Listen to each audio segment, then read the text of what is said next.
सलाहुद्दीन और बालन के दरमियान लड़ाई जारी रहती है, लेकिन दोनों ही एक दूसरे को नुकसान नहीं पहुंचाना चाहते। लड़ाई के दौरान जब सलाहुद्दीन बालन से उसकी असल शनाख्त पूछते हैं तो वो बताता है कि वो एबलिन पोलसान का बेटा है। जब बालन को ये पता चलता है कि सलाहुद्दीन सुल्तान नूरुद्दीन का अमीर है और वो कुद्स की तरफ जाने वाली इस्लामी फौज में शामिल थे, तो उसका रवैया फौरन बदल जाता है। वो गुस्से से कहता है कि जिसने भी सलाहुद्दीन को कुएं में फेंका था उसने बिल्कुल ठीक किया था।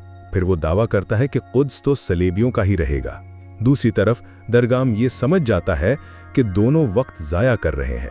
वो धमकी देता है कि अगर इन दोनों में से कोई एक मरा नहीं तो दोनों को कत्ल कर दिया जाएगा। ये सूरत हाल देखकर काजी फाजिल फौरन मिस्र की मशहूर मूसीकार शम्सा के पास जाते हैं और उससे मदद की दरख्वास्त करते हैं।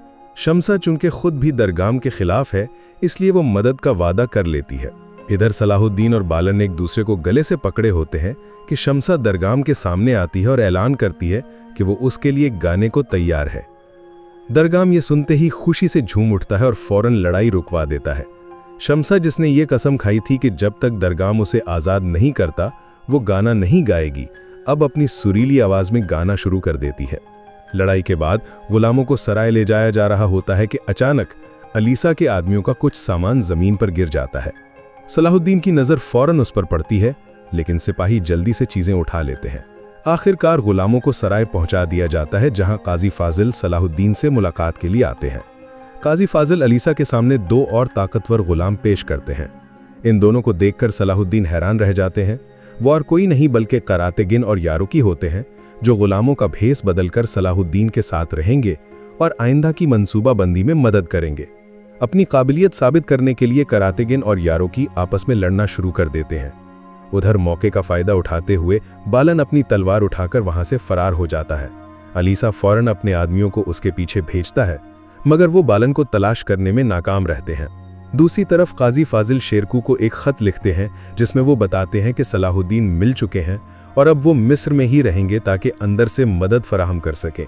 शेरकू का मकसद है कि वो मिस्र में मौजूद सलेबी दस्ते को ढूंढकर ख़त्म कर दें ताकि दरगाम को हराया जा सके।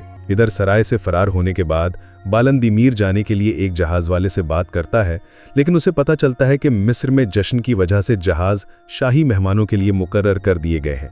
सिर्फ एक बाप बेटा ही है जो शायद उसकी मदद कर सकें। जैसे ही बालन बुजुर्ग से बात करने के लिए उनके पास पहुंचता है तो वो उन्हें देखकर हैरानो परेशान रह जाता है। ये शख्स और कोई नहीं बल्कि उसी लड़के का बाप है जिसके खून से बालन के हाथ अभी तक रंगीन हैं। पता चलता है कि जब बालन के वालिद का कत्ल हुआ था तो महल के एक वजीर ने गवाही दी थी कि बालन के मुसलमान दोस्त साले ने उनको मारा है। बालन इस कदर गुस्से में था कि वो अपने दोस्त की सच्चाई देख न सका।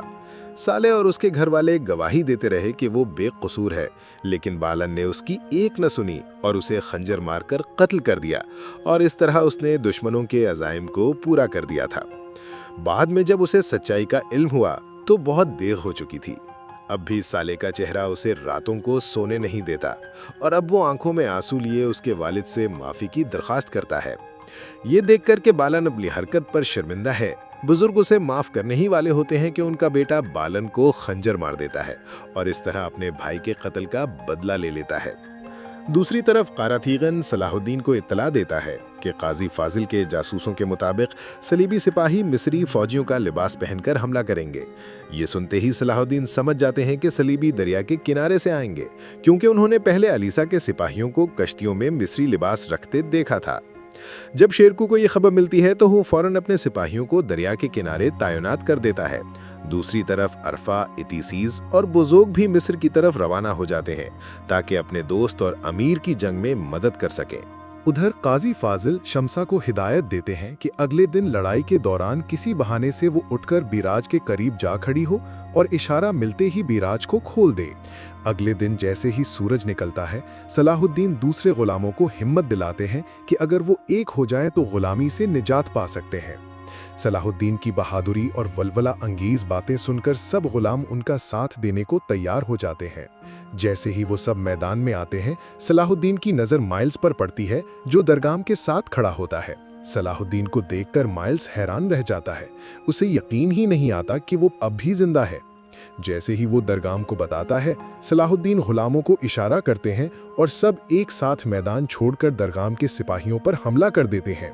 शमसा पहले ही चुपके से बीराज की तरफ जा चुकी होती है। बीराज के पास सराय का आदमी जो काजी फाजिल के लिए काम करता है, शमसा को इशारा देता है। शमसा की सहेलियां करीबी सिपाही को बातों में लगा लेती हैं और शमसा मौका पाकर बीराज खोल देती है। दूसरी तरफ सलीबी सिपाही सुकून से दरिया पार कर रहे होते हैं कि अचानक सामने से पानी की एक खौफनाक लहर आती नजर आती है। वो फौरन दरिया में छलांग लगा देते हैं, लेकिन पानी की बेरहम मौजों से बच नहीं पाते और सब के सब हलाक हो जाते हैं। शमसा जब वापस पलट रही होती है तो उसे आवाज सुनाई देती है कि मरने वाले दरगाम के सिपाही नहीं बल्कि सलीबी थे। अपने हम मजहब लोगों को मरा हुआ देखकर शमसा वहीं बेहोश हो जाती है। दूसरी तरफ दरगाम अपनी जान बचाने के लिए महल की तरफ भागता है, लेकिन सलाहुद्दीन और उनके साथी उसका पीछा कर रहे होते हैं। क्या वो दरगाम को मिस्र से भागने से रोक पाएंगे? जानने के लिए हमारे साथ रहिए।